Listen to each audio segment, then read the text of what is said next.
called Emmaville in northern New South Wales many years ago. Matter of fact, 89 years and 11 months ago. And it was a beautiful place. We were given the run of the place. We used to go to the bush and wander anywhere. But I had wonderful parents, and my mum and dad were always home for us when we were needed, and they made sure we were naughty little boys sometimes, and we got what was coming. I'll never forget one day at school, I stuck a compass into the bloke who sat in front of me when he came back from the toilet, and the teacher gave me 6 cuts with a cane, and he sent me out into the playground, and I was captain of the football team. And he said, just if no football this Friday. He said, come back in at lunchtime when you finished your lunch. And I came back in, and he picked on me again, so I threw an inkwell at him, and I got another 6. And when I got home, my father came in from work. I used to call and have a couple of pints on the way from he was a mine manager. And he said, son, I want you to go and get the razor strop. I said, what for? He said, I'll tell you later. The razor strop used to be hanging on the back of the door. I went to the bathroom, got the razor strop, and I'm the one who copped it. He said, no son of mine is going to do that to their teachers. Teachers are wonderful people. I sometimes wondered about that later. Anyhow, we had a wonderful upbringing, and we used to go into the bush and get wildflowers for our mother, bring them home. Wildflowers and gum tips for the hospital and take them up to the hospital.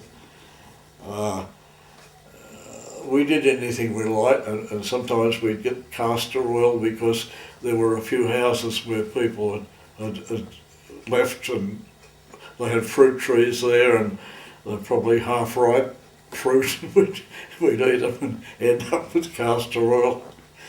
And but we just had it, and at Christmas time was wonderful. You had to earn your own pocket money because pocket money wasn't on the thing in those days. So at Christmas time there was a pine forest up on the hill, and the little pine trees were thin and long, and people used to tie them on their veranda posts. So we used to go and take an order for the number of people who needed pine, and we used to get 6pence for the little ones and 4 shillings for the big ones. And that was their Christmas tree. And we used to hitch the horse up onto the horse and dray, and no cars, the horse and drays, and go and cut them down and deliver them, get them. We used to sell whitewash. We used to go down the old mine shafts and get white pipe clay and sell it. White people used to whitewash the insides of their fireplaces and their hen houses. We'd go tin mining. Every time it rained, we'd go out with a spoon and a dish to get tin. And the other thing, and I had a special customer for unbranded bottles. The wine bottles were all unbranded, and the beer bottles they wouldn't take because they had TUIs and tooths written on them. And my best customer was the Catholic father of the church, that he made me swear to secrecy. He didn't know where I got my bottles from, and we used to sell them to the store for a halfpenny each to put kerosene in, because people couldn't afford big lots of kerosene in those days. That's Depression days. And we used to sell horse manure for the gardeners, because everybody had horses and drays and things like that. We go out and and we go blackberry, we'd sell blackberries. And our biggest customer was for crayfish, which everybody calls yabbies now. And we used to sit all day long with some spare meat that the butcher used to offcuts and sit and catch these crayfish. And one was called Dooney O'Donnell. He was a big fellow, and he used to buy a 4-gallon can full. We used to mix it with water. But this day we didn't get many crayfish. So being smart Alex, we filled the bottom of the thing up with grass to make it look good. And we took him up there to him. He must have smelled a rat because he put his hand in the thing and lifted the grass out. he booted our backside. And they're the things we did, you know. I loved school. Mate of mine, Charlie Scherf, he was in 3rd year, that's at high school, they only went to 3rd year, and the headmaster told him he'd keep him in for the day, but he used to ride a horse to school. He lived at the 7 Mile, and anyhow, went and hitched his horse up. He saddled it up and everything, and rode it up the stairs, up the steps, and hitched it on the post in front of the boss's office. Now Charlie Scherf became an Australian air race. You might have heard of him. Yeah, poor Charlie, he's, after the war he flew a Mosquito up home, and my father was up fixing the roof, and he dive-bombed my father, and my father fell off the roof. And he said, I gave old Dylan to fright, didn't I? I said, you sure did. I said, look out, he's after you, mate. And Charlie his wife was in the hospital having a baby, and he took the matron, she was only young, he took her for a drive one day, and he skidded on one of the first American big twin-tailed Chevs. His father just bought it, and hit the gravel and hit a stump, and the stump went through and took the engine straight through him, and he was killed. Poor old Charlie. Another time at school, the headmaster caned a girl in 3rd year at high school, and he was conducting the assembly, and the school was on stilts, and the kids were down at the front. And we all saw the mother coming. She came from the other end of the corridor, and she flounced down, and the headmaster's conducting the God Save the King. She took to him with an umbrella. How dare you cane my daughter? How dare They were funny little things. But the worst thing that could happen at school is they'd take my football away. Then I had to go to high school. We had to go on to high school, and I had to board at high school. And when I got into the boss's office, everybody else went to the deputy's office, but I had to go in there because I didn't have my mother and father with me. Everybody else had somebody there, and I got in there, and he said, you've had excellent intermediate results.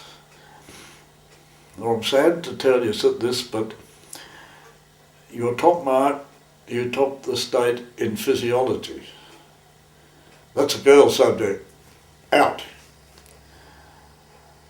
He said, you topped the state in geography. You're in an A class in the school. Out. He said, woodwork, they're for B class people. Out. I kept on going, and he took business principles and bookkeeping we did.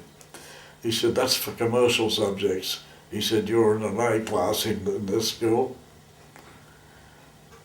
He said, now, you're going to have to do science and physics. Have you ever done it before? I said, no. And our first day in the science school, the science teacher said to me, H2SO4. I just looked at him. He said, O2. I just looked at him again.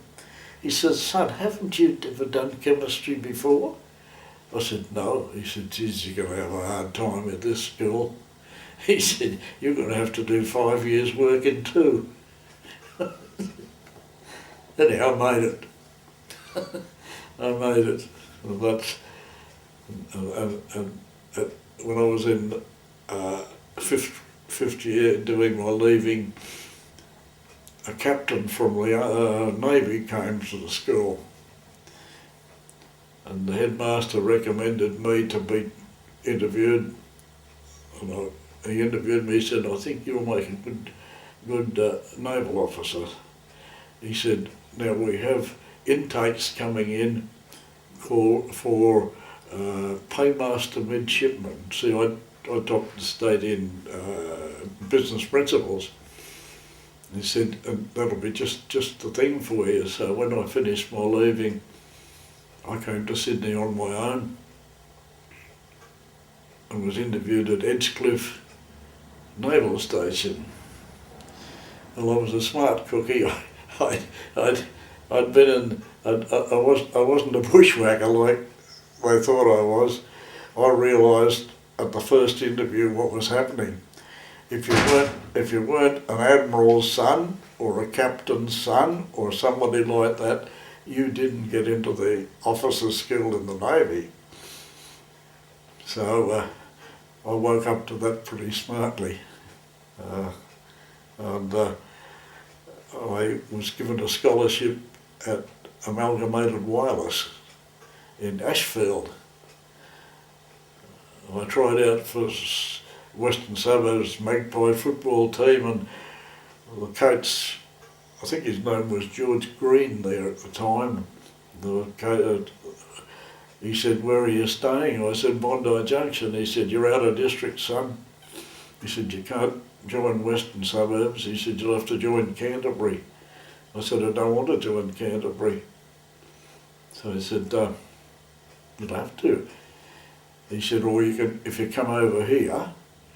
I said, yes, I'll be over here, the Amalgamated Wireless. He said to me, oh, all right. So I came over there. I didn't like it. I hated it there. I just couldn't cotton onto it. It wasn't what I was wanting to do. Anyhow, I went to stay with my cousin up at Guildford, and I got a scholarship in Clyde Engineering as a draftsman. And all my mates were joining up.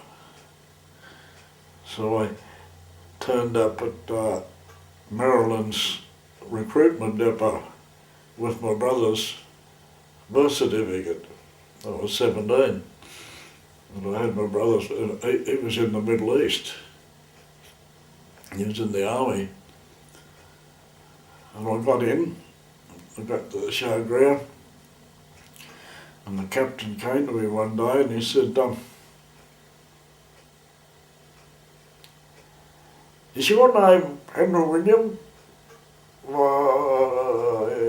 He said, how come you just got discharged? I said, I didn't get discharged. He said, yes, you did. He said, the records show that you have been discharged, medically unfit. I knew my brother had come back from the Big East and was in New Guinea, but I didn't know he was blown up there and came back to Sydney and was discharged. I didn't know he was discharged. No, he was at Moree. He was a teacher. And he said, we can't discharge you twice. He said, we've got an Air Force intake today we can swap you over, and then we don't have to discharge you. So I ended up going for the 3 services in one go. Anyhow, that's me. But then I got to Bradfield Park, and I had 2 good friends there. I made 2 good friends, the 2 drill instructors. One was Herb Narvo, the Newtown football player, and a good boxer. And the other was Tommy Nyland, the Australian champion wrestler. And I used to like to work out with them, and that kept me busy there. And they sent me to Melbourne, to wireless school. Well, that was the worst thing that they could have done to me. I hated wireless. And now I applied to go into aircrew. And just when I was accepted for aircrew, I ended up with pneumonia and pleurisy. And they sent me home, and I went on 6 weeks leave, came back, went to Ascot Vale Hospital. They sent me to Point Cook to signals. And I never got to flying school at Point Cook because they found I had spots on the lung. And they were going to put me back into ground staff again. And now they relented, they sent me to Parks. And from Parks I got mumps. And anyhow, I had another 6 weeks off, and all my friends had gone on. So I ended up in gunnery school at Port Pirie. You know, we got on the drink and we got on the train in Melbourne and got to Port Pirie. And when we arrived there, I said, I'll be first off. So I got my kit bag. I was off all right. There was no platform at Port Pirie. I nearly got killed down there. I fell flat on my face on the railway line. Luckily I had my kit bag underneath me. And they used to wheel a trolley out. And anyhow, we got to gunnery school, and I thoroughly enjoyed it down there and made a lot of friends. And then we got back to Bradfield Park for embarkation, and I was told that I was going to Middle East to 462 Squadron, but I didn't know. While we were on the water, 462 had moved. And strange to say, my brother, later on, my other brother, he was in the Air Force, and he ended up in the Middle East flying in Wellingtons. And they used to take bundles of clothing to the partisans in Italy and Greece, and occasionally they'd hook up one of the bundles and come back and sell them to the Egyptians.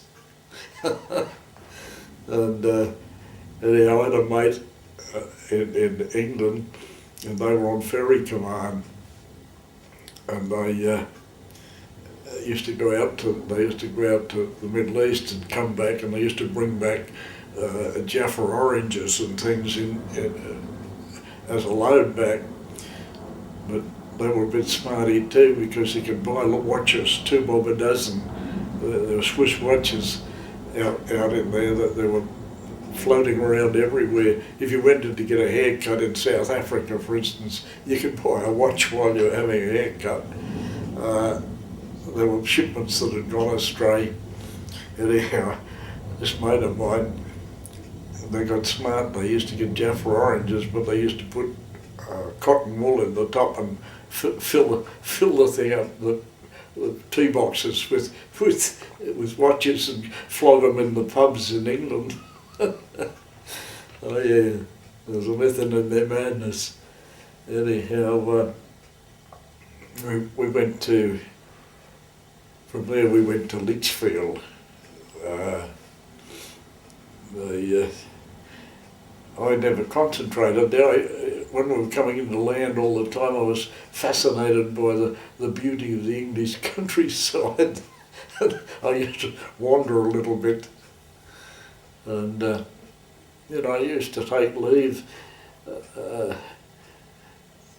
I used to go on the canals with the bargee people.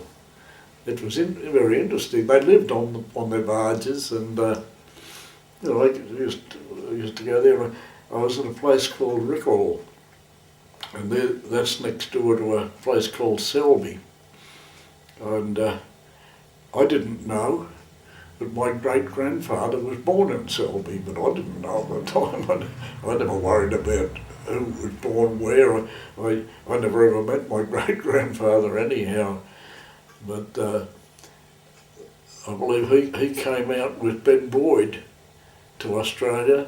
He was an engineer, and he was in charge of the whaling station at Tooval Bay. And then again, I didn't know that the whaling station only lasted a couple of years.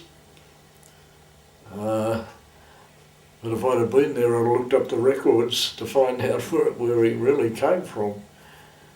But anyhow, they came out here in Australia, 18.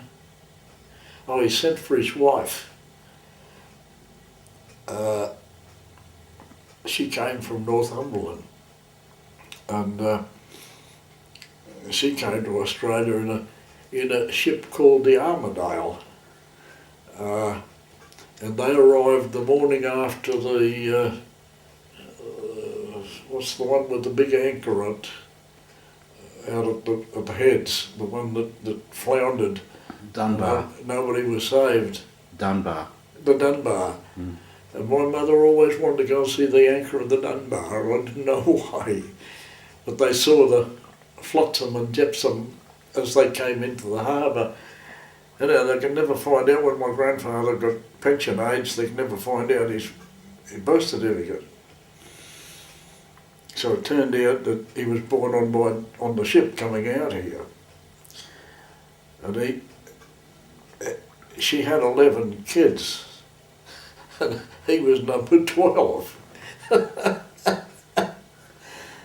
So they, when they ceased whaling in Tooval Bay, they moved up to Grafton to the cedar country, and they were taking cedar to Sydney.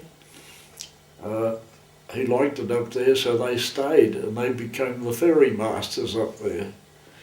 And when they put the punt in, they used to sail a little boat across from the river, and when they put the punt in, my great uncle Tom became the punt master, and I swore at him one day because I had my bicycle that he charged me a penny because I had 2 wheels, and I could swear.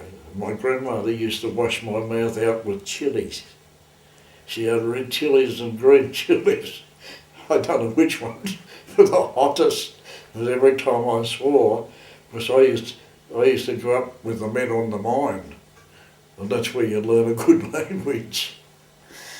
And anyhow, they settled in Grafton. The families all settled in, became the pioneers down there. And it seems funny because they lived on a place called Armidale Road, and they bought a hotel called the Homebush Hotel, and I went to school in Armidale, and I retired at Homebush School here. And but I enjoyed life, and when I met my wife, I stopped drinking. I had a pewter in every pub in England, I think. I stopped smoking. Not that she wanted me to, but she didn't. And she didn't drink. So I stopped going to the... Actually, I met her over a cup of coffee.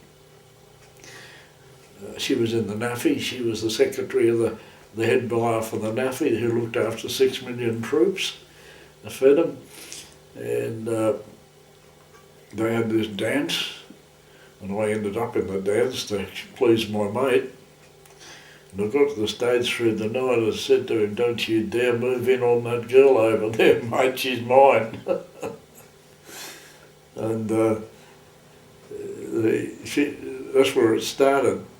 She said, "Would you like a coffee?" I said, "I certainly would." She said, "You look like you need it." And we got talking, and we had an allocation, an altercation with some fellas halfway up what's called Lothian Road. There was a nightclub downstairs and in Princess Street, and they pulled everybody up, especially the girls, as they went past. And this fellow wanted to fight. And I said, "Okay, mate, I just come from a tough course." And I said, "You're on, if you like," because I used to spar with Herb Narfo. He was a middleweight champion Australian boxer. And anyhow, I said to her, "Where do you live?" And she said, "Up Lothian Road." I said, "You're going up there on your own in the blackout?" She said, "Oh, yes." I said, "No, you're not." I said, "I'll take you home." I said, "That bloke picks me again." I said, "I'll give him something." So that's where it started. She taught me how to love. I went up on the next leave. I wrote to her and said, "I'll be up 6 weeks' time." Got the train from York, went up to Edinburgh, got off the train and went down to Victoria Lead and was sitting down having a meal. And the waitress came up to me. She said, "There's a lovely girl over there, wants to know which is Mr. Allan." And my mate said, "Has she got a sister?" And I looked around and I see this pretty little girl there. I didn't recognise her. And I walked across and she said, "I waited at the train for you." I said, "Sorry, love." I said, "I didn't know what you looked like." That started me off. Anyhow, in future leaves, she taught me about Edinburgh and Scotland, and we started going to day trips up the Highlands and Lowlands and everywhere else, and I fell in love with Scotland. I fell in love with her, and that was it. I didn't have the best approach. Anyway, I met all the folk in Glasgow and around about, and then I didn't want to get married till I'd finished flying, because Jim had been killed, and that was a sore point. And when they found out that we got missing,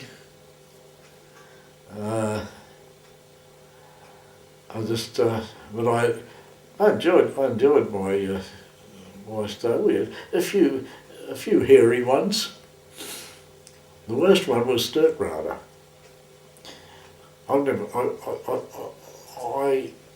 If I were an artist, I would love to paint the picture of my recollections of Sturkrada.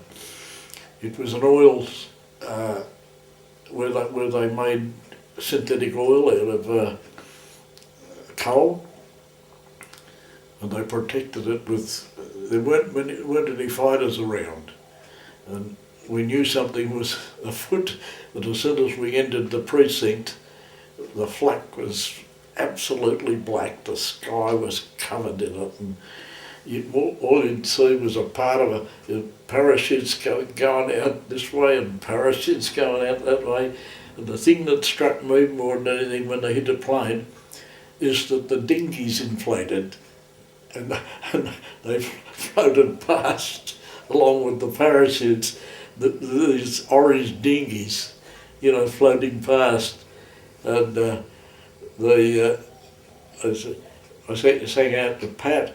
We were in formation, and the Free French Cross of Lorraine squadron were behind us, and they got predicted with flak, and they moved towards us. And I said, "What'll we do, Pat?" He said, "Shoot the bastard down."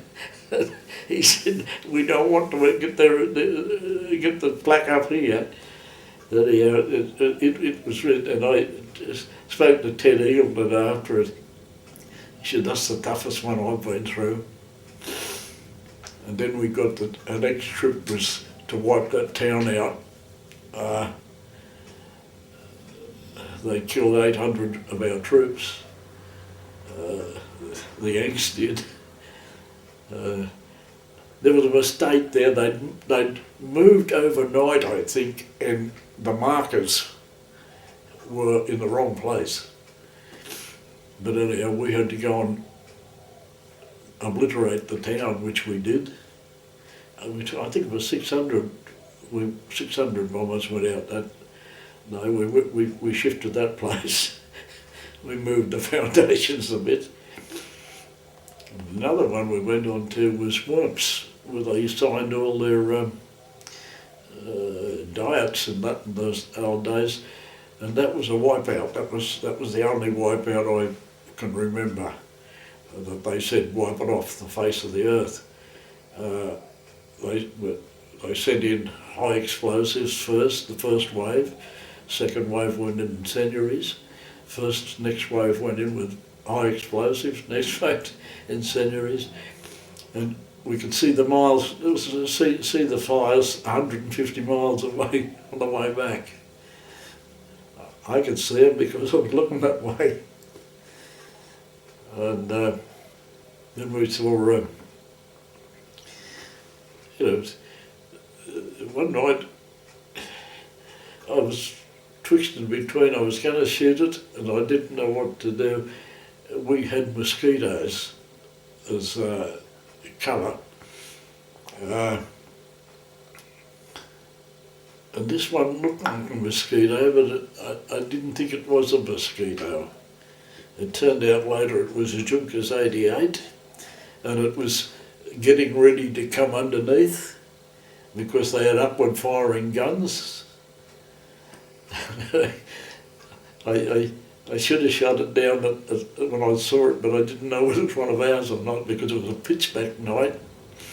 And another night we went out, and a huge cumulus nimbus clouds, and a plane went into it, and all the bits of the plane came flying out. And the dinghy came out one way, and bits came out.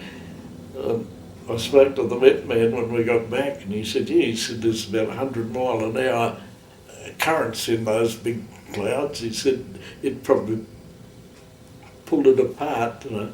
But they were the bits and pieces that. Another time we took off for Hanover, and I said, "I can smell petrol." And Tom said, "Yeah, we've got a petrol leak somewhere." And I said, I can smell it and I can see it going past. Anyhow, we got permission to jettison our bombs in the channel. We dropped them off. When we got back, we found that one of the mechanics had stuck a bit of rag in the hole that was in the fuel line and forgot to take it out. Other times we froze up.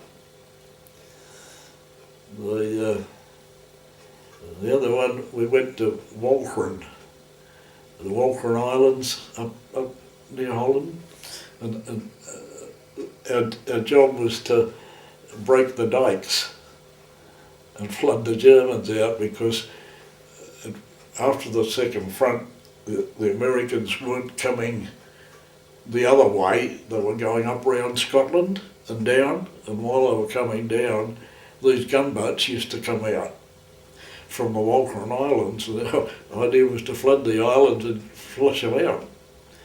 So we broke the dikes there. But, you know, there were interesting ones. Sometimes the hair would come the back of your neck. I'll never forget the night that I was half out of the plane. I had one leg out, because we went into a steep dive and Pat still couldn't understand why. And my communication had gone.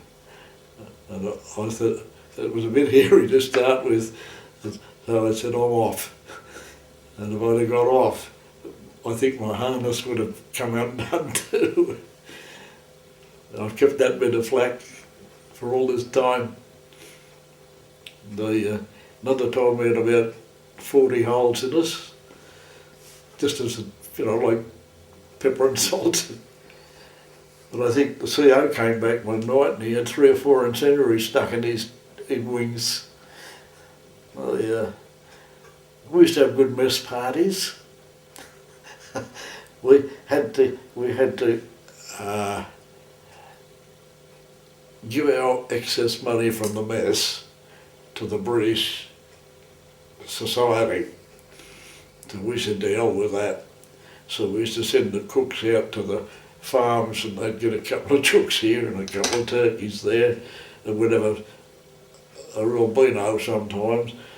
And we used to stack the barrels, and then we'd put, say, 5 barrels down on the floor level, not, you know, on floor level, 4 barrels on top of that, another one, and the bloke who was the drunkest at the end of the night had to get the beer from the top barrel.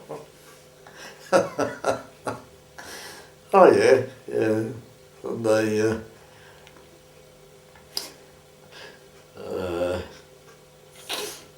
I got dobbed when we were at recall. We'd been into Selby and got on the beer, and I was busting to go to the toilet, and our mess had been blown down, and we were in a big Nissen hut further down, and on the way down was the permanent NCO's place. And I said, oh, I can't go any longer. I said, I've got to go. So I said, we went in there, and my mate, Bernie, he ordered 2 pint swallows in the toilet. And we came out, and a voice said, put it down. So I turned around and I said, you're talking to me, you're chewing a brick. And the bloke said, put it down. And I said, who the are you? He said, I'm the best president. He was a WO. I was a WO, but I wouldn't wear me insignia. I like to be the rest of the boys. Anyway, I said, put it down. You're not allowed in here. This is the permanent mess. The air crew's down there. I put it down, I said, all right. When I went out, he shoved me, and that was the end of the section. He don't do that to me. And I donned him. Anyhow, next morning, I was awakened at 4 o'clock. Service policeman standing there. He said, you're on a charge.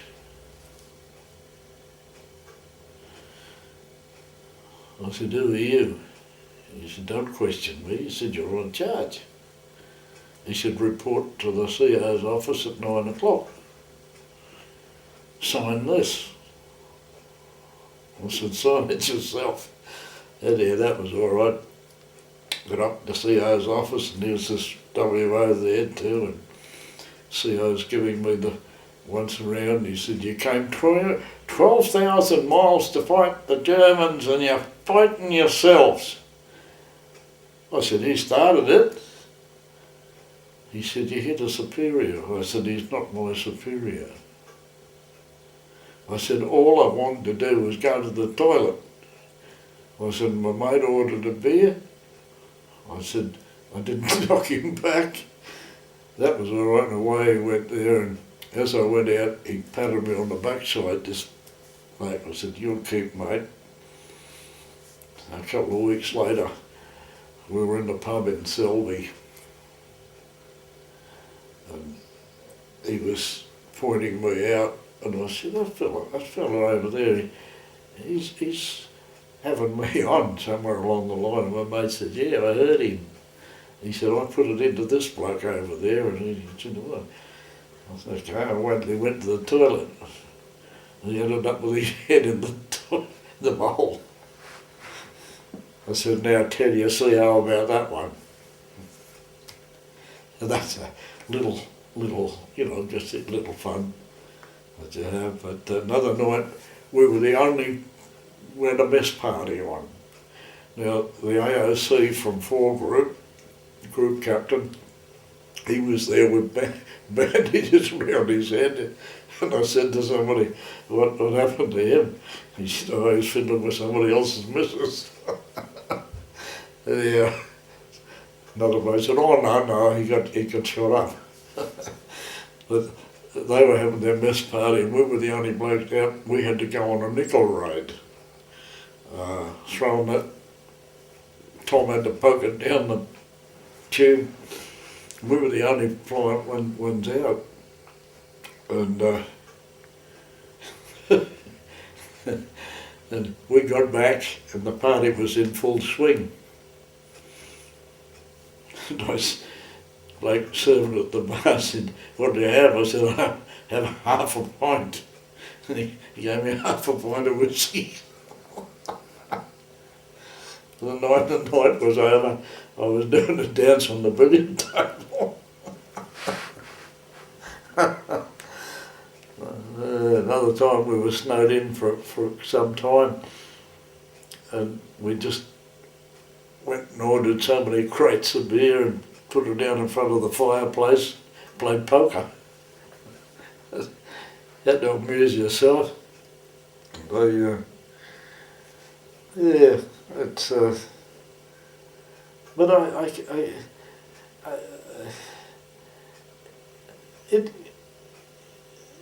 it's dulled over the years, but it might have been frightening when we were there. I don't know. I think you're young and silly, and you don't feel it.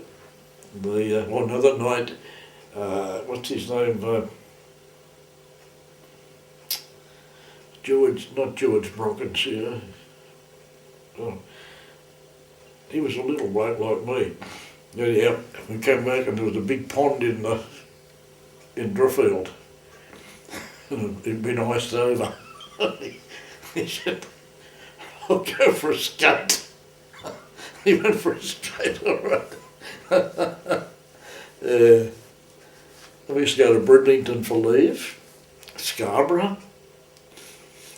Another time one of the old farmers wanted to pick a fight in one of the places because apparently some of the gunners were practising on the way over, and all of his glass houses had got the empty shells. I said, you couldn't get them, they were in the aircraft. He said, no, they came down all right, didn't they? And quite a few times we'd go out and you'd get a message to say, drop your bombs at sea. And Blue said one time, she said, geez, I wish I was in a boat down there get a few fish. Oh, he was a funny one. The girls in the mess used to call him Thermos. After every op, Blue would go and get new thermos. And what would happen, he'd stick them in his metal dress, and as you'd pull yourself up into the aircraft, and bang, I'd go to thermos. So he'd get a new thermos after every trip. Another night, kept me awake. We were in permanent buildings, and all I could hear was all night. He'd got a newspaper, and he put it between the sheets to keep himself warm. And all we got was another night, he got up to go to the toilet and misfired. The other had those windows to push out. We found him in the snow.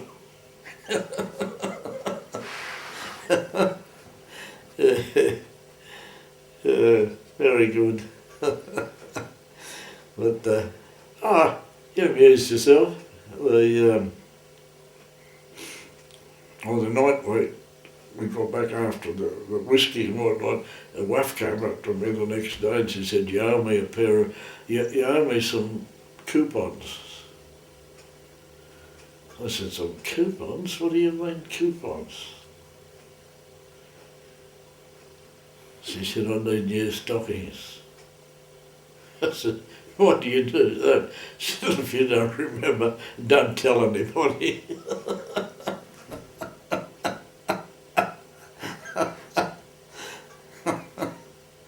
Oh dear. Oh yeah. They'd have snow fights. And other times somebody was working on an aircraft and they accidentally put the flare, the photo flare in the chute and it fell down. There was a hell of a blow. Other night the jukers followed us home. We got the late call, bandits, and we'd already got a call earlier. I think the Tiger Moths were flying over the Humber, and they'd said, look out for the little fellas, look out for the little fellas. And I said, oh, the hell with it. And when it comes this bandits, I said, somebody's having us on. And the next thing there was cannon fire up the runway. We just got down and we taxied around the dispersal bay, and then along this thing came again, and it was a Junkers 88 that was shooting up the airfield. So we got out of the aircraft and raced into the bricked area there. But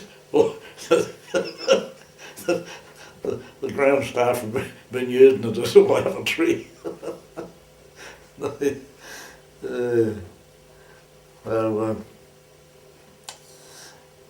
Yeah, I'm trying to remember the name of the place. Oh, Ripon, that's what we did a commando course. And but I know we used to go to York.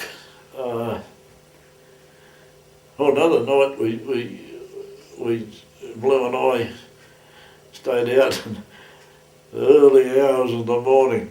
We weren't due back to camp the next day, and the market stalls were all along the thing. Blue got up on one of the stalls and said, ripe bananas, 6 pound per dozen. And away he goes there, and this bloke comes along with a big walking stick.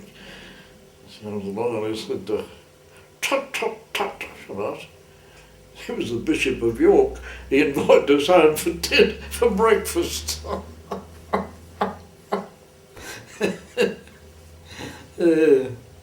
I was a bit bamboozled. We were heading towards Holland, and I saw this huge vapour trail go straight up and up and up and up and disappeared. And I thought, I've never seen anything like that in my life. I said, I've seen vapour trails go that way, but not that way. You know, and I thought, oh gee, what's that? When we got back from the operation, they told us that the V2 rocket had been the one that we saw. You know, and there, it worried me the whole time. I didn't know what it was. I said, I don't know whether they've got a plane that does that. So it's But Charlie Surf was telling me the only way to shoot the V1 rockets was to go through them. This, as you shoot, go through them.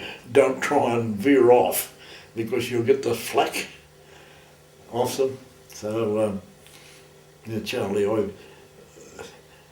I went to London and I went to the Strand Palace Hotel, and the fellow said at the desk said to me, "Anyway, sir, with your key, room such and such, second floor," and all the American majors and things were there, and they said, "How come we've been waiting here for hours and hours and hours? How come he?" I didn't know what to do, and the bloke winked at me, and I said, he said, "He's been booked here for weeks." I didn't even know him a bar of soap. I'd never been in the place before. And anyhow, the bloke was reading the newspaper, and I recognised who it was Charlie Surf. And I pushed the paper down a bit and I said, "They teach you to read at Emmerville, Charlie?" "Holy bloody hell," he said. I said, "What are you doing?" He's going to get his DSO. He said, "Would have come to the palace?" I said, "No fear, I'm down on other business." The palace. Anyway, I got in the lift, and the lift driver said, "That'll be 5 shillings." I said, 5 shillings for a ride up to the second floor on the lift? He said, "Yeah." He said, "But I'll send the girl along later." Oh boy, that was my trip to London. Yeah, I'll tell you about my dad. We went to Belson, but I was at Abingdon. We took some, flew some stuff over to Denmark, and we went to Belson to have a look. And I got a pair of, they had these striped clothes, pyjamas, they wore all the time. And I got a set, and I took them home after the war and gave them to my father. My mother could never get them off for him to wash them. he cottoned onto them. I said, "That's what they got before they went into the gas chamber." He said, "I don't give a damn." It was a present from Belson. Yeah. So anyhow, I went to Dachau after the war. My mate was in Dachau. He was caught in the 6th Division in Greece, in the army. And when I was telling him I was going over there, he said, "Have a look at the trench around the inside of the barbed wire." He said, "Yeah." He said, "I dug that." So we went to have a look there. There was one coking oven left, and one, the gate was where they came through with the train, that was still there. What impressed me there was the mural out the front of the place. It was a bloke hanging in a barbed wire trying to get over the fence. But everything was black and white there. And when you walked along, your feet crunched in the metal, in the gravel. And it was very eerie. And everything, but they had shows there, but everything was black and white when we went there. But I had to go and have a look for old Ernie. He was my head cleaner at the school at Bankstown. And he said, "Don't forget to go to Dachau when you're there." He said, "Have a look at that trench tonight." He said, "I dug the damn thing." But yeah, there was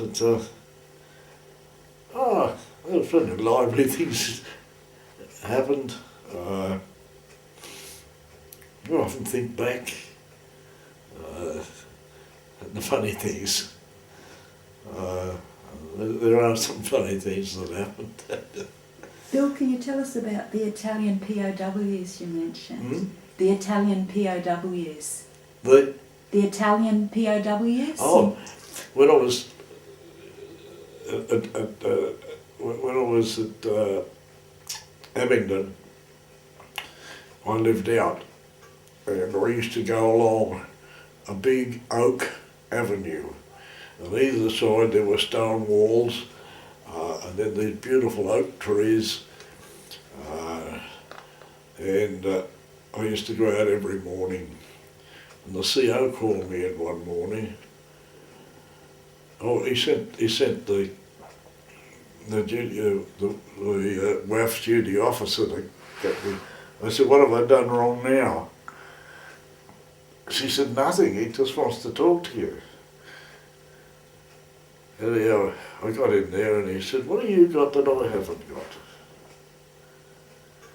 I said, "What are you talking about?" He said, "Well, what have you got that I haven't got?" He said, "I followed you out a few times." He said, "And every time you go out that avenue," I used to ride the bike out. He said, "Every time you go out there," he said, "all those Italian prisoners of war, even the guards, race to the fence and line up and give you a salute." He said, "I'm the CO here and nobody salutes me." I said, "Yeah, I'm their king." He said, "You what?" I said, "Yeah, I'm the king." He said, "King of what?" I said, "King of the cigarettes." He said, "What do you mean?" I said, "Well, some of the boys don't smoke and they're allowed so many American cigarettes a month." I said, "So I buy them for them. And I give them a few cartons each time I go past." He said, "You do?" I said, "Yeah." And I said, that's their thank you to me." He said, "You mongrel." He said, "You don't give me any cigarettes?" I said, "No." I said, "You don't give me any salutes anyhow." Yeah, we got to Litchfield, that's the OTU, and we had to go into a big hall and crew up with pilots, and somebody would go along and say, "Oh, what are you doing?" and whatnot. One team used to borrow another, and eventually you got yourself into a group, you know, and then you decide who was going to be the mid-upper, who was going to be the tail gunner. I said, "I want to be the tail gunner, I want to see where I'm going. I see where I've been." And I didn't realise it was the most vulnerable. It's the first one they went for. But I had one bloke lined up one time. It was a Messerschmitt. I thought it was, anyhow. And we went into, when we got into our cruise, we got lectures, and the lecture was for gunners is corkscrew first and give a long burst and come home the Hanley Page way. That was their creed. In other words, don't try and pick a fight with the fighters. They've got more gunpowder than you, more power. Just evade them and try, but anyhow, this one, I got him lined up and everything. I said, I pressed the buttons, and as I did, he went, phew. He went down now. I don't. Somebody else might have got him. I don't know. And I said to Pat, I said, "You blokes, look at that damn plane." I said, he just disappeared. He did me out of a job. And it went down through the clouds, you know. And he must have run out of petrol or something. And the other ones I saw were the first 163s. They were like bats. They used to come up straight from the aerodrome, and they didn't have enough juice to keep the going, and they would just float back. The 163s, and then the 262s were the jets. They're the ones that look like the Mozzies. But anyhow, we crewed up, and then you went on training flights as a crew.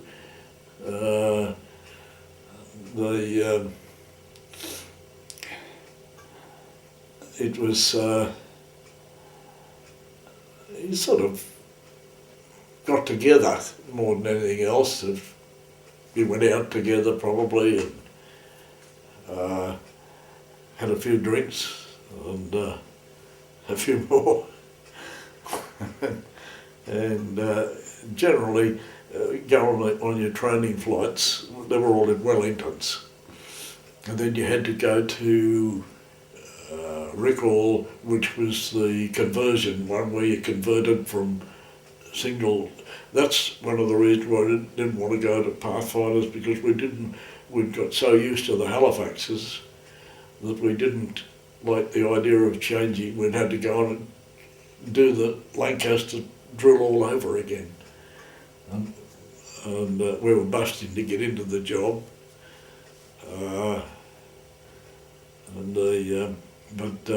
We crewed up at Litchfield, and then you went on Night Nichols. Then there was the big one where we had to. They dumped us somewhere, and we had to find our way home. We didn't tell anybody who we were. That was an escape one. But that was quite interesting, really. Crewing up.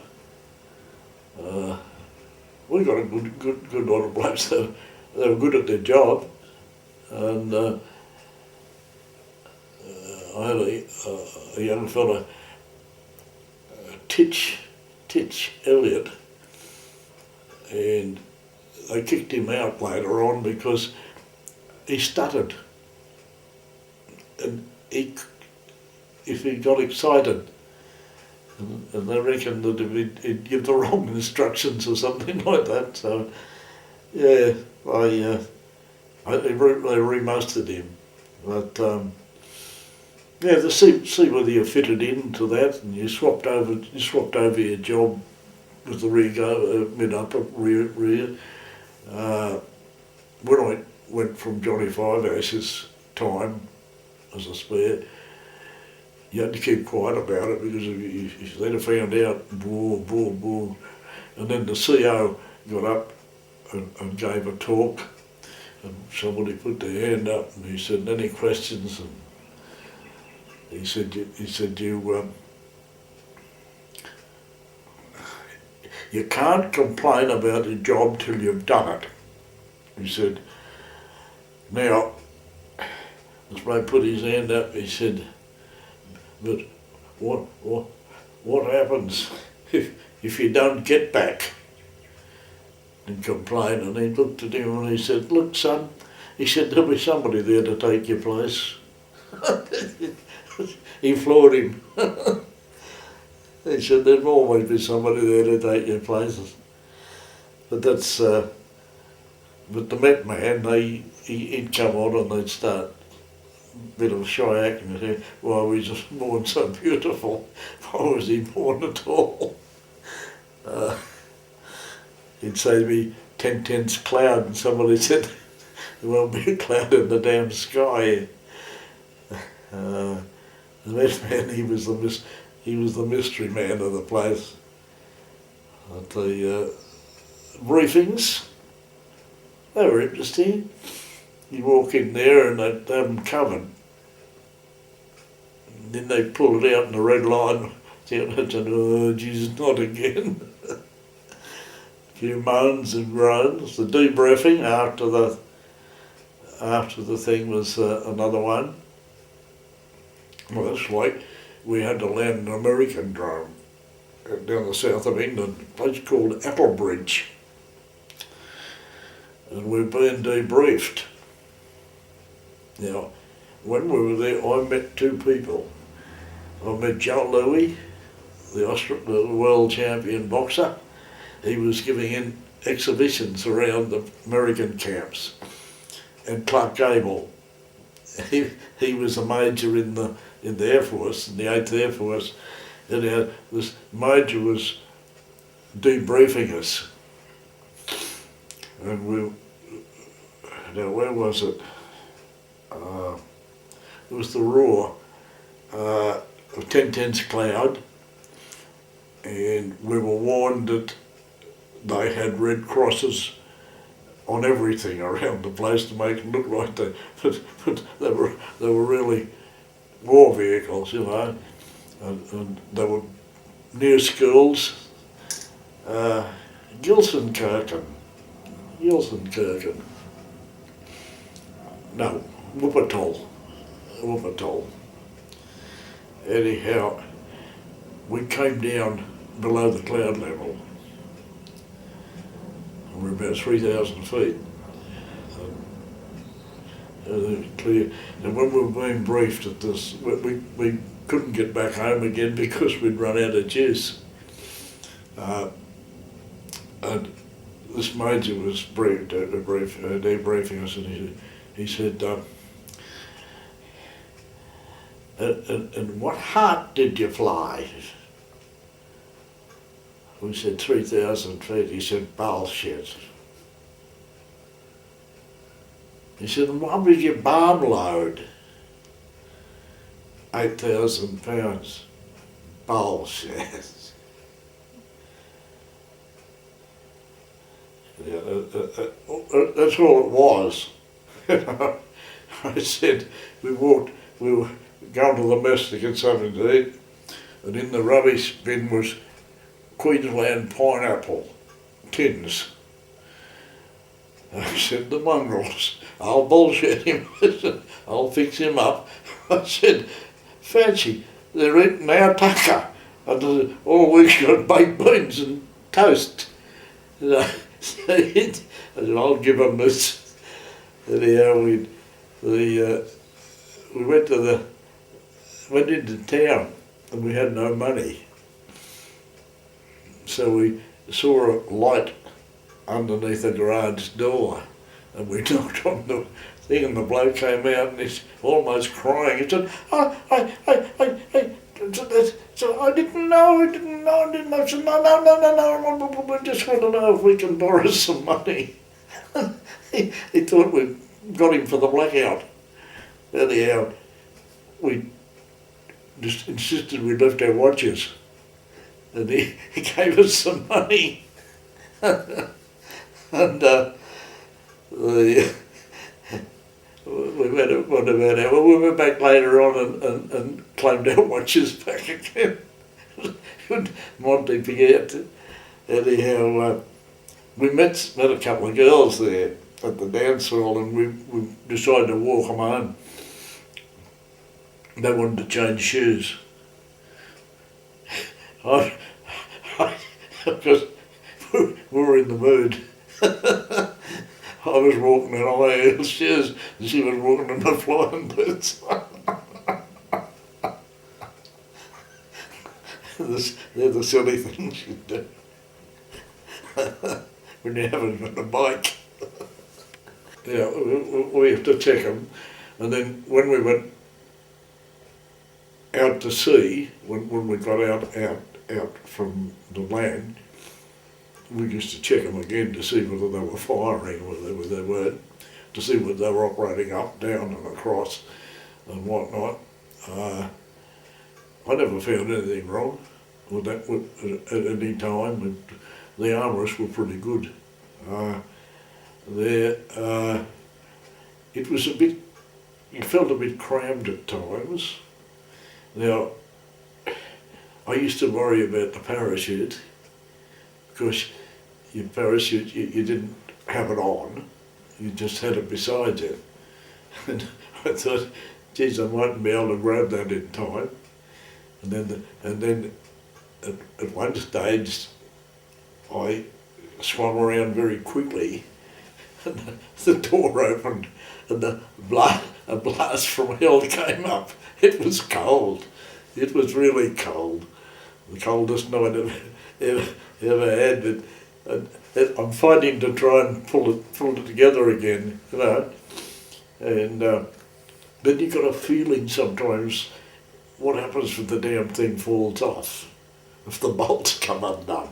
That used to go through your mind at times. You were sitting at the end of the world type of thing. What happens if the trailing aerial is still out and I bail out? When I get mixed up with the trailing aerial. Things like that, they used to go through your mind at times. But I always found that the armourers were very good. They had them, but we had to line them up ourselves. We used to go out, and you couldn't fire them on the ground, of course. And you just line them up and make sure that everything worked, and then when you got up there, you had a bit of a squirt to see how they were working. But it was that you felt you were on the end of the world. It was a lonely existence. If the RT wasn't working properly, or the other one was, it was so cold that when you were breathing, the sweat from the thing used to ice up in your tube, in your oxygen tube. And every so often you used to give it a good bit of a push to crush the ice that was icing up. But with these slippers, I had a short in one, and it burnt a hole in my foot. And I didn't feel it up there because it was so cold. And when I got down, I went to put my foot, and my foot felt heavy. And then I had to go along to when he took my flying boot off, here's this hole in this thing that the slipper had shorted. Now I don't know if somebody wore them before I had them on, but they did work. And I was always wary after that. But it was a terrible feeling. I couldn't lift my foot. When we got down below oxygen level, you know, and the cold was gone. So where did you enter the aircraft?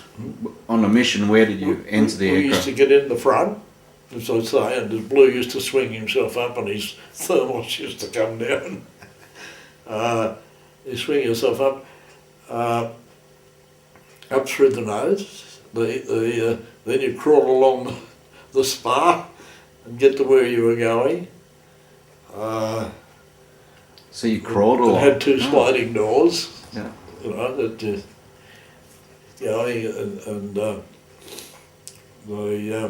where were the sliding doors? Where were the sliding doors? at the back. Right at the back? At your back. At your back, yeah. Yeah, at your back. And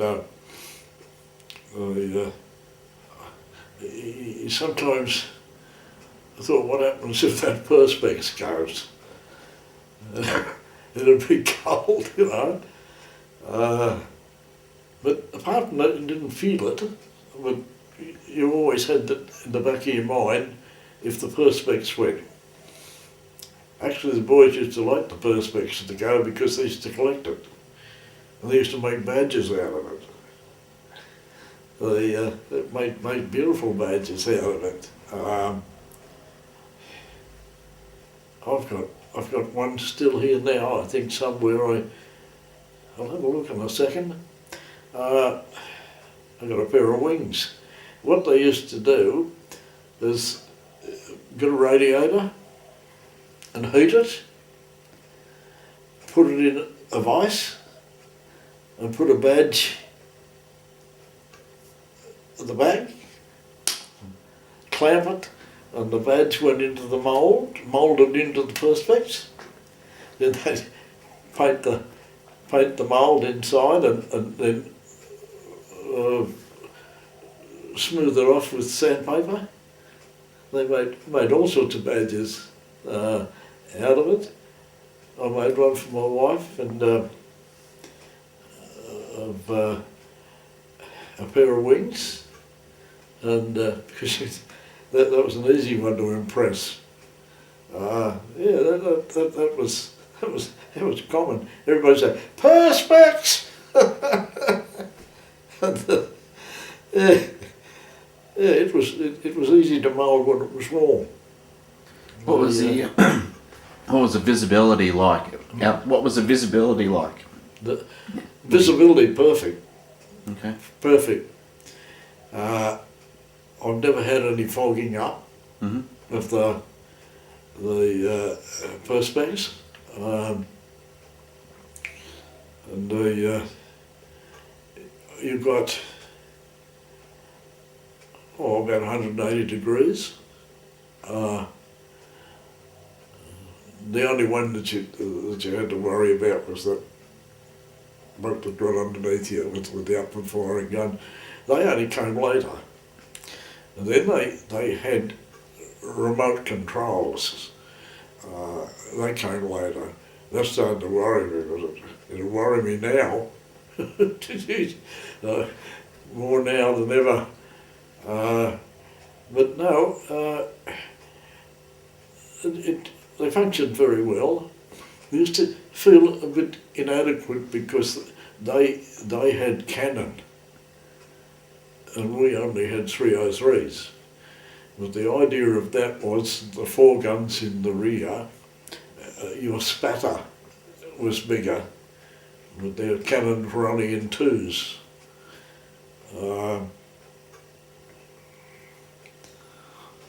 So were many people killed or injured in that position in the aircraft? Did you know of many? The story used to be they used to wash them out. That's what I heard, yeah. That was the story. It didn't happen to me, thank goodness, but in many cases they'd get through and pull the rear gunner out very quickly. A lot of them used to get injured, or my mate, Bluey Ferguson, he was shot through the face, and they dropped him off in Belgium in the holiday, in the hospital, and they gave him the conspicuous gunnery medal. Blue Ferguson. Now, I don't know which raid that was. Anyhow, Blue was a good mate of mine. He used to come up to Edinburgh and go out with Rena and me.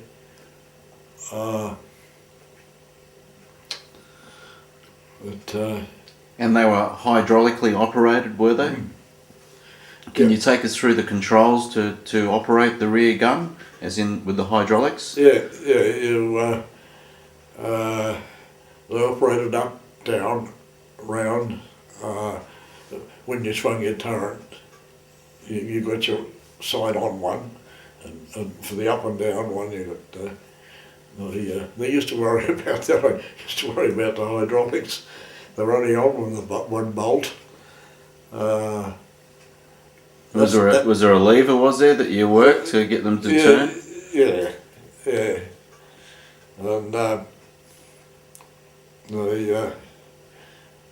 you did have occasions, you had to wear gloves. If you didn't wear gloves and you had to lift the breech block or something, you'd get donged when you got back for intentional, I don't know what they called it, there was a name for it, but your hands would stick to the things with the ice, you know. So I never wore the heavy, always carried them, but I never wore them. I always wore the silk gloves, so that you didn't touch your hands with the bare metal, because if you touched any metal up there, your hands would stick to the thing. But that was the go. and because the firing one was just pressed down and you automatically fired your four at the time. Did your rear gun jam very often? Did it ever jam on you? It did jam a couple of times, and what you do is you lift the breech block, check it out, and change it back in again. It's easy, but you don't do it with your bare hands. You didn't do it with your bare hands. Okay. But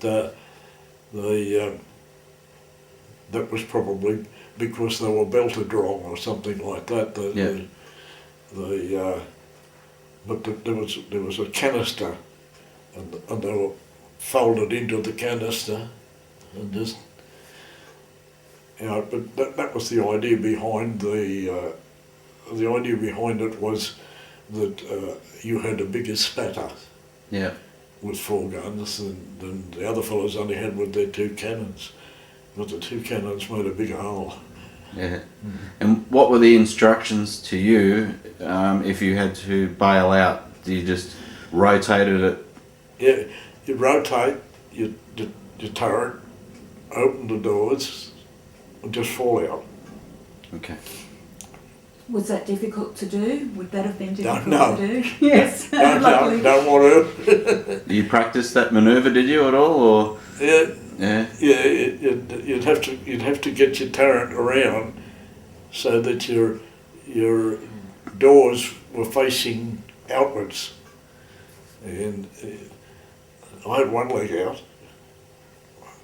One time, Pat said, "You nearly made it." I didn't know what went wrong. Everything just went haywire. We might have hit a slipstream. I don't know. But that was the danger at night time. You couldn't see it until you hit them, and then anything could go wrong. But was it very bouncy at the back there? At the back, was it bouncy? No. Was it very smooth? No, it was quite smooth. Okay. I think it depended on your pilot. Yeah. More than anything else. He was a good pilot, Pat. He was extra. He was a cool cucumber. Very cool. And did you have much chatter with the pilot and the crew? Yes, that's what I say. If it broke down, you didn't know what was happening up front. Sometimes the plug would come out up if you went into a dive. See, the procedure was if you got into trouble with a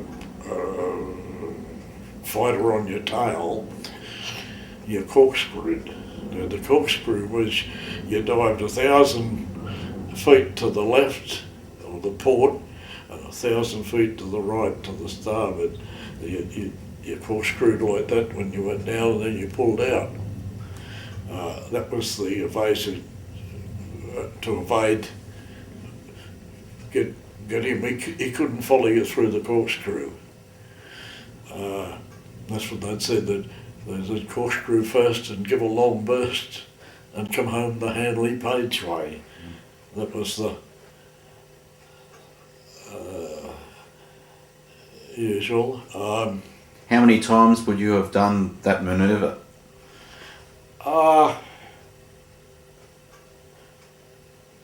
Well, counting the times that you felt that another aircraft was one of your own, was in the vicinity, you'd have to get away from that too. Mm.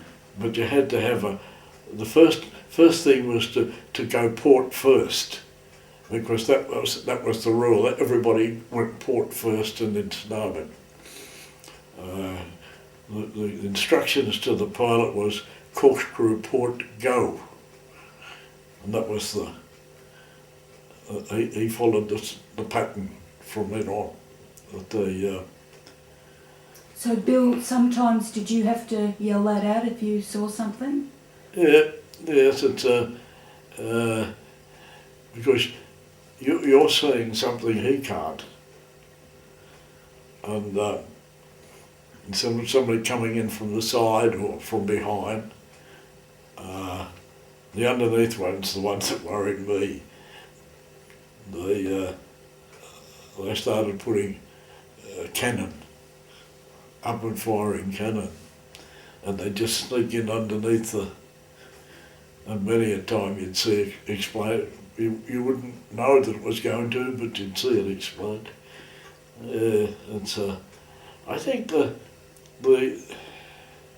Munich one, not Munich. Where were the trials? Nuremberg. Nuremberg. Now the Nuremberg raid was a funny one.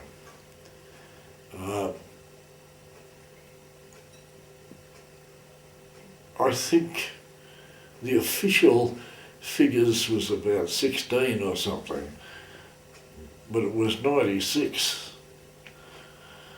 Some of them going, some of them coming, and some of them over the target. But mostly was on the way home, on the way in. I think it was the official figures weren't given. They used to give them as percentages. And 6% of our aircraft, if you work that out, if you've got 600 aircraft, 6 sixes are 36. That's 36 aircraft, but they'd say 6% of our aircraft are missing. Or 6%, you said, oh, that's not bad, only 6. That's the way they never ever gave it as a number. They always gave us a percentage. And when I heard people talk about percentages, I go mad. And when you went into that manoeuvre, the Corkscrew Maneuver, what was that like sitting in the back of the aircraft? You felt a lift.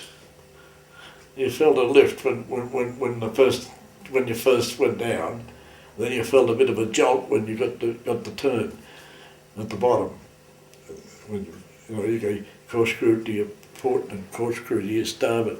Were you pulling many Gs? Was it a very violent manoeuvre? Oh, I think the G would get you a little bit. You knew you were doing it. Yeah, you knew you were doing it. Yeah.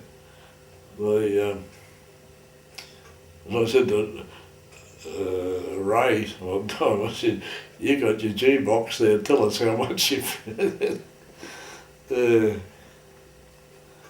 he was another one, I didn't really get on with Ray, but he was spot on. I don't think he missed a beat. I don't think he got off. He always corrected ourselves, and since I wasn't flying it, so I didn't know. But we were always seemed to be in the right spot at the right time. But Laurie was very conscientious. He was a quiet fella. Didn't mix very much, but he knew his job. You didn't come across Keith Miller in your travels? You didn't come across Keith Miller in your travels? Look, I somewhere along the line, I think I did, but I can't.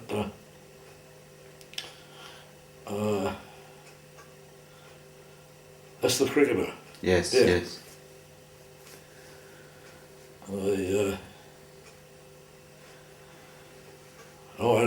It's funny.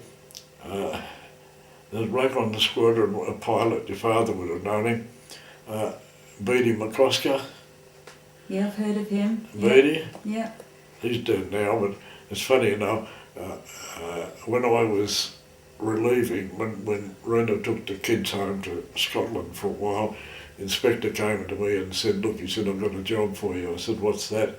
He said, well, your wife's away. He said, will you go on the relief staff? So I said, oh yeah. So I had to open a school at a place called Welland. And I walked up to where the school had been closed for a few years. And I walked up to the thing there and I saw this bloke and I said, I know you. He said, yeah, I know you too. I said, you're Beanie McCosker, you're Barney's cousin. I said, Barney McCosker. The McCoskers from a place called Cherry Tree Hill near Inverell. Wherever you walked there was a McCosker. Anyhow, Beanie said to me, you're staying with me at our place. I said, oh, that's interesting. So he had a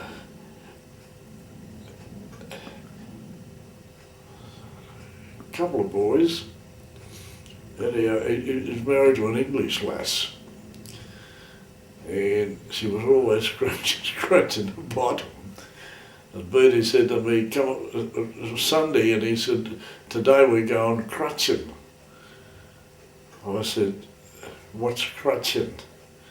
He said, to clean up the tail of the sheep so they don't get blown. He said, we just clean up the wool around there so they don't get fly blown. Oh, I said, yeah, and Ricky, he captained Australia at cricket. Rick McCosker, that's his son. Ricky was only a little bloke then. And Ricky said, Dad, take Mum with you. And he said, why? He said, 'cause she needs crutching, she's scratching herself.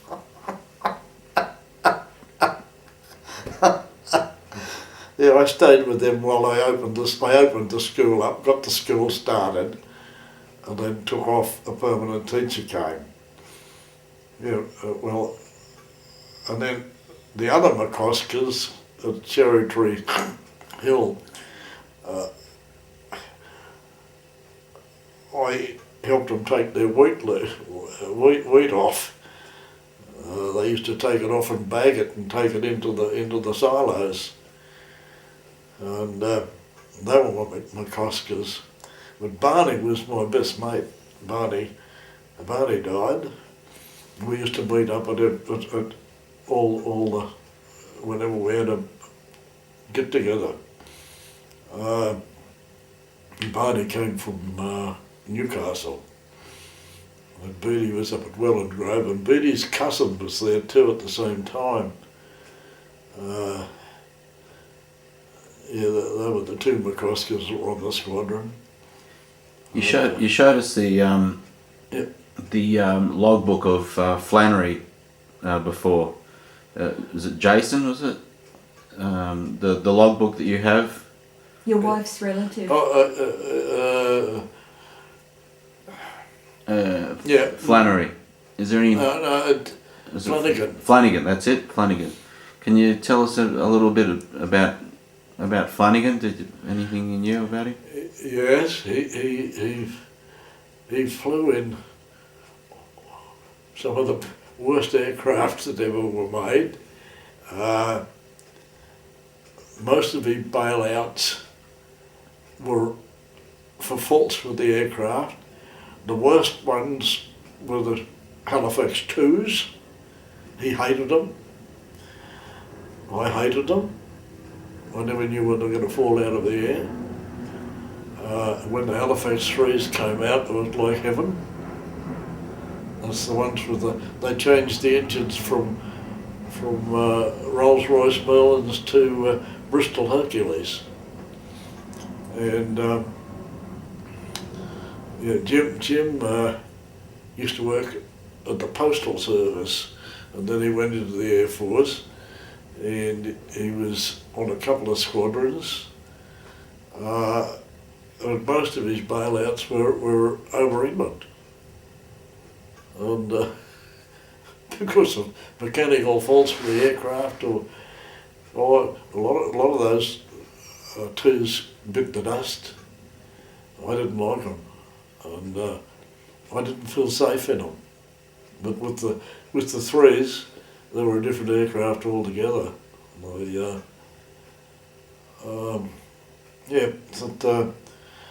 Jim was an only son. And then my wife's sister,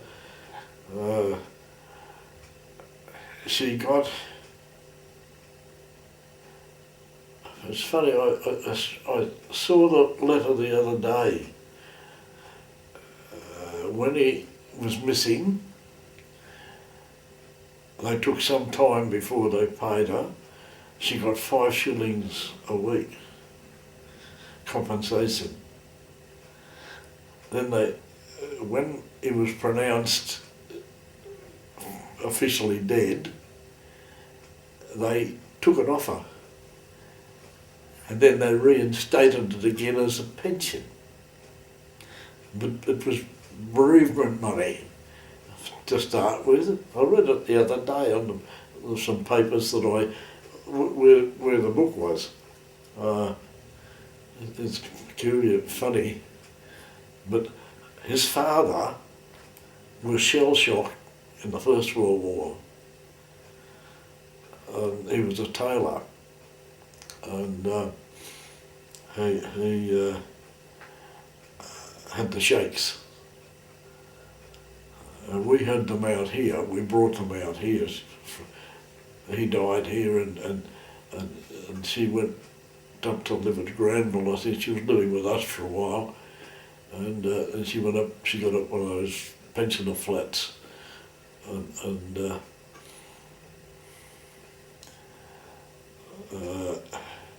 she got ill. She moved a wardrobe or something, and I think it got a heart attack.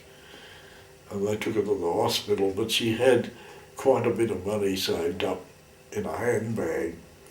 And we were sitting talking to her, and we said, we'll go and have some lunch, and then we'll come back later. And by the time we went and had some lunch, she died. And so did her money die. It disappeared out of the handbag. Yeah. I think she had enough. Well, I paid for a funeral and everything. It cost me about $600 for the cremation and everything and whatnot, because she always said, I've had enough to bury me or something, but she always stuck it in her handbag. Yeah, but it disappeared in the time we went to lunch, and there was nothing in the handbag at all. Yep, so they, she was a Scotch lady in charge of the Pioneer Museum in Armidale when we were up there. They reckon she was really tip-top in there too. Everybody said that she taught them more than any Australian could have. She said to me one time, she was angry, and she said, you should have got killed instead of my Jim. I said, you're very lucky. She said, why?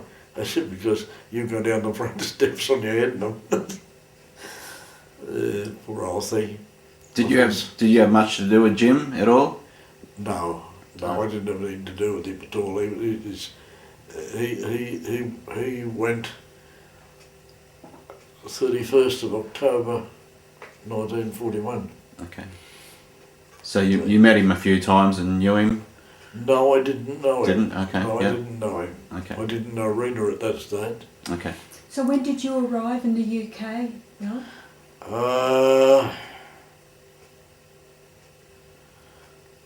Did I? 43. Yeah. Do you remember what month you crewed up in? I know where it was Greenock in Scotland, and it was damn cold. It was freezing, and we had to get off the ship and onto another one, and the waves were blowing up and the mist, and I was never so pleased when on the train down that every time it stopped, the tea ladies came with hot tea. Greenwich, oh dear. There's no docking area at Greenwich. They docked out in out in the harbour. What ship did you sail on from Australia? What do I think about that? That's all right. Was it a big cruise ship that had been brought into service, or? It wasn't the Ranger Tartar. I'll think about that in a minute. Yeah, have a think. Yeah. I forgot the name of the damn thing.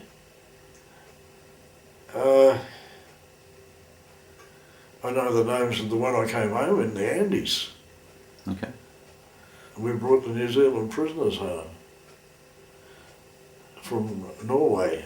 I'll think of it in a minute. It's gone. Yeah, it's gone. We went to South Africa and up to Freetown, Sierra Leone, and then up to Greenwich in Scotland. I should be able to recall that. I'll think about it. You're right. So before you were telling us a little bit about P for Peter.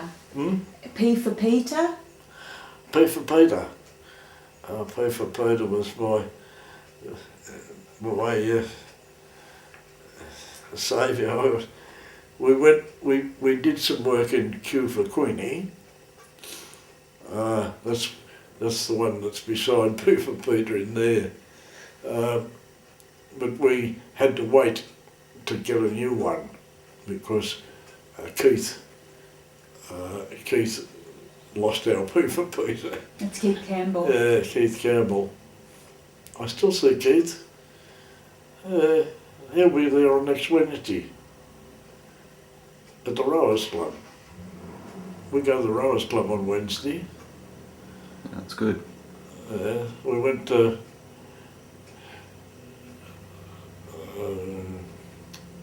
Doyle's earlier. Then we'll go to Parliament House, Christmas time. Is this with Bomber Command? Yeah. And but this one on Wednesday is mainly 466, 462 people. Here we go to the Rowers Club. It's very nice out there. I drive there. That's handy. That's Wednesday. I'm just trying to think of the name of that ship. You got me. That's all right. You nailed me. So Bill, how many ops did you do? I did 38 with 38 that recorded and 4 unrecorded. Spares, we used to call them spare dickies. If you could count the other ones, we did some deliveries to Denmark and Holland of medical supplies from Abingdon, but that was only just that the CO said that they were just training flights, basically. What they call that, the greengrocers or something. Kids stuff for kids and medicines for kids, and that was Abingdon was an OTU. And I had to cheat down there because I told my wife I wasn't flying anymore. And when we went out, we went at night time. That's when I was on night duty. Yeah. So do you remember VE Day? Do you remember VE Day? I do. Yes.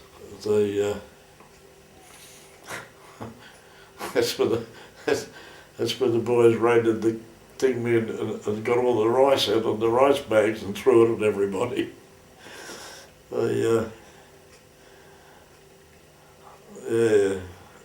When I went to Abingdon, my first meal was on a Thursday, and there were these crystal bowls on the table, and I looked at them and I said, "What's that?" And the Polish bloke said to me, "Herrings." I said, "Yeah, but they're not cooked." He said, "They don't have to cook them." He picked one up in a fork and he went, I said, "Raw." He said, "Yeah, soused raw." I said, "They're raw." So I went to see the head chef, the cook. I said, "Give me the keys to the larder." He said, "What do you want it for?" I said, "I want to get a steak." I said, "I'm not eating that garbage." That was their holy day. Soused herrings. Oh, dear. So, Bill, what about correspondence home? Did you write to your family and Yeah. did they write to you? I don't know how much they got out of it, because whatever we put, this is what amuses me today. Every time we turn the TV on, they tell these blokes over there in the Middle East where they're going. Over there, if you wrote a letter, you wrote on one of those things that they photographed and sent it. But when they got home, half the letter was blanked out. Don't talk, the enemy's listening. And here, they tell them when we're coming. Anyhow, it's, I used to write home quite often. To my poor old mum, she got a bit worried. She had 3 boys away at the one time. And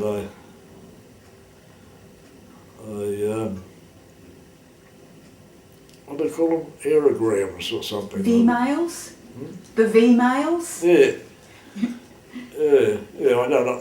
I never saw any later to see what came out of them. And, if you put something in there that they didn't want in, they were censored. That's what it was, censored. Yeah. Oh yeah, we kept in touch. My sister was a good letter writer, and I only had one sister. I lost her this year. She had a good innings in '94.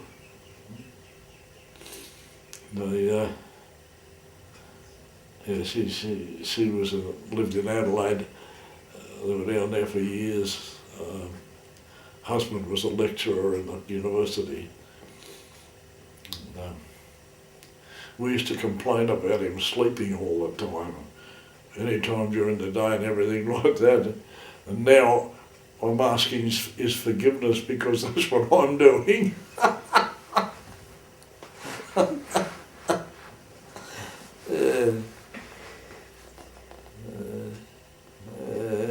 So, Bill, did you have any like good luck rituals or any little totems or things? Some of the crews have got little kangaroos and all sorts of things like that they used to carry with them on flights. Did you have anything like that? That's my Heather. Can you tell us about that? Yes. When I first met my wife, actually, she sent me this photograph of her with Jim. That's on the back of the thing, and I kept it in a little satchel. It's pink heather, and supposed to be good luck. I would not fly without it. I said to the little Irish lass that used to drive us out in the crew van, I said, "Go back to the billet." She said, "Why? You'll miss the flight." I said, "We'll miss the flight. We're squadron leaders for the day." I said, "We're leading the squadron today." "Oh, oh, and then when we got back, she said, "You're superstitious, aren't you?" I said, "Yeah, very." So she gave me her little pig. What am I going to find for you? So Bill, tell us a little bit about what happened after operations finished Yeah. and the war ended. Yeah, well, I went on leave, and we spent that in Glasgow, up the Highlands, wandering around Scotland, and then I got a telegram saying report to Abingdon. Now I'd been to Abingdon before, briefly, and while I was there, I used to go and do some work with the Fleet Air Arm at a place called Didcot, and I walked in one day and they said, what are you going to do? And I said, well, all I can do around here is go to the Spotted Dog. That's the pub that was round the other side. That's where all the little Ealing studio starlets got. And I said, I can't go there because I'm married. I said, and all the other blokes can. So I said, the captain at Didcot said, what else do you want to do? I said, well, look, I said, I always loved looking down at the countryside in England. I'd love to take a slow ride around England and just see. I said, it's beautiful. It's like a patchwork quilt. Anyhow, he said, well, we've got a helicopter going up to Lossiemouth. Lossiemouth is far north of Scotland. I said, yeah. I said, can I hitch a ride? He said, yeah. He said, fix it up. He said, you get out of here. So we got up to Edinburgh to, I forget the name of the one up there, and wanted permission to land. Warplanes weren't supposed to land at the airport up there. He said, oh, we've got a mechanical failure. They said, come in and land. So we landed there. Then we went on to Lossiemouth. Then we went across the north of Scotland down to Fort William. And from Fort William we went to Manchester. And from Manchester down to Land's End. From Land's End across to Brighton. from Brighton up to Didcot. He said, did you get your fill? I said, yes, I had a wonderful fill. I said, I've seen the whole of England from the air, only slow motion. He said, right. He said, now keep out of our hair. Anyhow, we had a bit of a joke about it. It was close handy, Didcot. And I used to go and just pop in now and again. And then I went to London and got a sheet of silver plate. It was hard to get, and gave it old hands to the German, and he made me a cigarette case. He etched all the squadron aircraft on it, and that's the one I lost in New Zealand. Then anyhow, I got word that I was coming home, and I got now Rena came down to Brighton when I was there, and she fell in love with Roger Livesey, the film star. He performed at the Abingdon show one time. Anyhow, we were looking for a place to stay for the night, and we saw this sign in the window, and it had just been put there, vacant. So we went in there. You're not going to read about this. It was Roger Livesey's house. She drooled over all the photos of all the films he'd been in. And I said, come on, you give him away.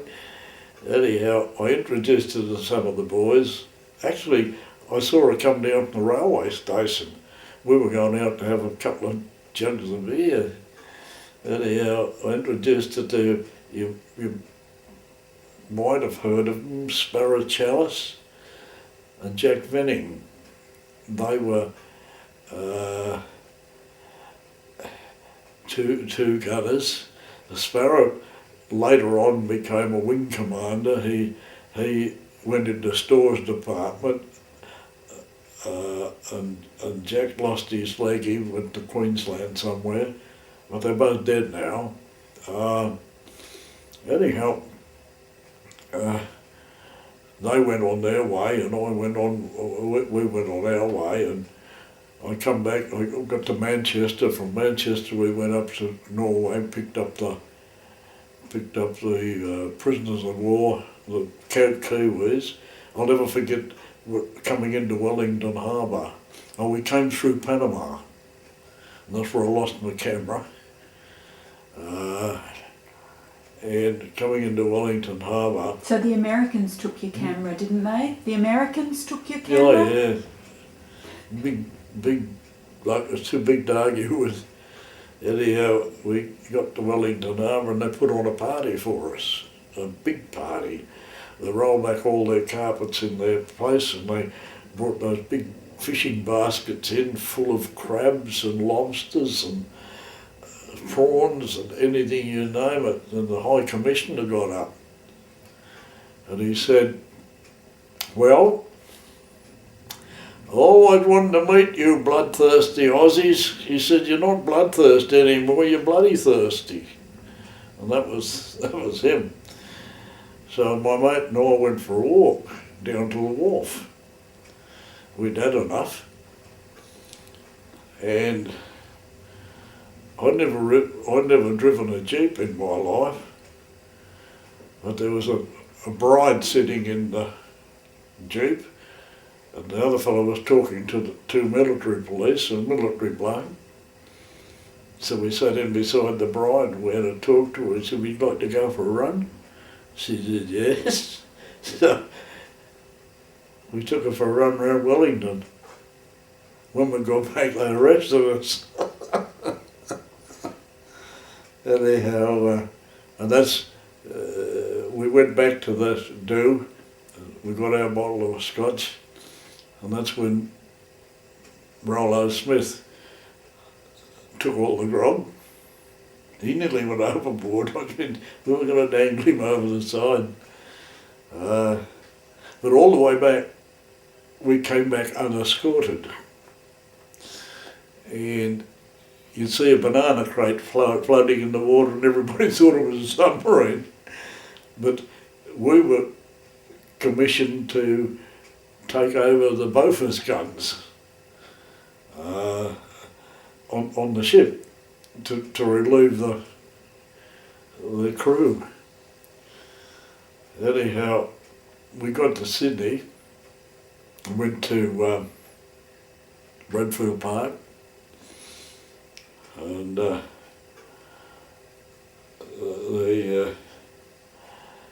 it was, my brother was the one that was discharged. I was discharged in his place. He was the headmaster at Molong, and he was a country councillor for the RSL, and he was in Sydney, and he said, look, we can't get any, we want to have a party up there, and he said, we can't get any spirits. Can you get us some? I said, yeah, sure. I said, I can get a ration of spirits out there. He said, he told me he had to buy loaves of bread and put the spirits in there and wrap it up, give it to this certain lady at the RSL. I did that. I gave them to her. He said to me the next time I saw him, I said, "You're a nice one." He said, "We didn't get those spirits." And I said, "Oh, you better find out where they went." I said, "Because I gave them to the girl you told me to give them to. They had a party." So that was it. So that cleared me out of that one. Then he moved to Barradine. And I went out to Barradine with him. And I spent some time out there. All they did out there was drink and play cards all the time. So anyhow, I went back to university to finish off what I was doing, and then I went to college, and I needed the money badly, and I got a scholarship to go to college that added whatever I was getting at the time. So that was okay, and then we moved into a new house. Mother came out, and then after that I was teaching. And then I had a blue with the inspector, and I came to Sydney, and I was offered one of three schools anywhere like Enfield, Strathfield or Homebush. So I picked Strathfield, and I stayed there, and I was quite happy there actually. And then I got told that if I didn't take up my promotion, I would lose my list. So I moved to Marrickville, became the deputy principal there. Then I moved to Villawood and took Villawood School over. Then I went to Bankstown and took Bankstown over. And then I went to Homebush West. It used to be called Flemington. It was a home science school, but they turned into a primary school. And I stayed there till I retired. And so we travelled a lot. I went to, we took a trip, I can remember this ship, the Illinois,